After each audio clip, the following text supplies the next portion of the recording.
আমি 2013 সালে একটা অ্যাক্সিডেন্ট করেছিলাম, আমার মনে হয় আপনারা সবাই জানেন। যে অ্যাক্সিডেন্টে আসলে আমার মুখের বাম পাশ পুরো থেতলে গিয়েছিল, আমার বাম হাত অনেক ইনজুর্ড হয়েছিল, আমার বাম হাতে স্টিলের প্লেট লাগানো আছে, এখনও 9টা স্ক্রু আছে, আমার মুখের বাম পাশটা খুবই বেশি ক্ষতিগ্রস্ত হয়েছিল। আমি তখনও সাহস করিনি আসলে সার্জারি করার মুখে। আমাকে অনেকে বলেছে এটা একটা গ্ল্যামারাস ইন্ডাস্ট্রি, তুমি যদি এটা না করো তাহলে আসলে তোমাকে কেউ ওইভাবে করবে না, তুমি গ্ল্যামার নিয়ে কাজ করো, নিয়ে কাজ করো, মিডিয়াতে কাজ করো, ক্যামেরার সামনে কাজ করো, তোমার সার্জারি করে ফেলা উচিত।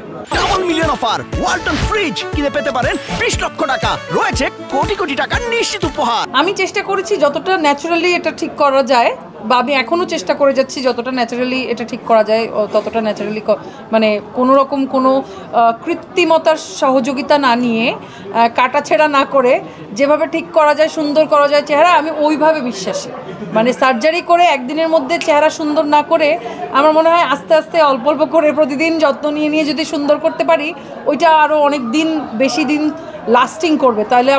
তাহলে মানে প্রতি বছর যেই টাকা পয়সা আবার সার্জারিতে যাবে, সেই টাকাটা যদি আমি আসলে নিজের যত্ন নেওয়ার জন্য, মানে হেলদি থাকার পিছনে ব্যয় করি, তাহলে মনে হয় ওইটা বেশি দিন সাস্টেইন করবে বলে আমার মনে হয়। এজন্য আমি সবসময় মানে ইন্সপায়ার্ড হই না আর কি সার্জারি, বা ওটা আমার মানে ভালো লাগে না। কারা আসলে ইন্ডাস্ট্রিতে কাজ করতে চায়, যারা আসলে থাকতে চায় ইন্ডাস্ট্রিতে, আসলে ওদের ফুটনোট রেখে যেতে চায়, জাস্ট এসে বিউটি প্যাজেন্টে কুইন হয়ে চলে গেলাম, আমার শখ মিটে গেল, মানে এমন না হয়ে যেন আসলে তাদের ট্যালেন্ট থেকে বা তাদের যেই ইন্টেলিজেন্স থেকে যেন এই ইন্ডাস্ট্রিকে কন্ট্রিবিউট করার জন্য কিছু থাকে, আমি এটা চেষ্টা করব। কাজের ব্যস্ততা ফিরিয়ে এখন যদি একটু কাজ ক্ষেত্রে যাই, কি নিয়ে ব্যস্ত আছেন বা সামনে কোনো মুভি আসছে? হ্যাঁ, নয়া মানুষ রিলিজ হচ্ছে এ মাসেই, খুব শীঘ্রই। আমি আগেও একবার বলেছি এ মাসেই রিলিজ, মানে এ মাসেই রিলিজ। আমাদের অলরেডি প্রমোশনাল কন্টেন্টগুলো আমরা চলছে, খুব তাড়াতাড়ি আপনারা আসলে রিলিজ ডেট পাবেন, এবং আশা করছি আপনারা সাথে থাকবেন। সবসময় আপনারা আমার সাথে ছিলেন, আজ পর্যন্ত আপনাদের সাথে আমার কোনো ঝামেলা হয় নাই, মানে সবসময় আপনারা আমার কাজ ভালোবাসছেন এবং আমার কাজকে প্রমোট করছেন। আমিও চেষ্টা করছি সুন্দর করে কথা বলা উচিত করছেন।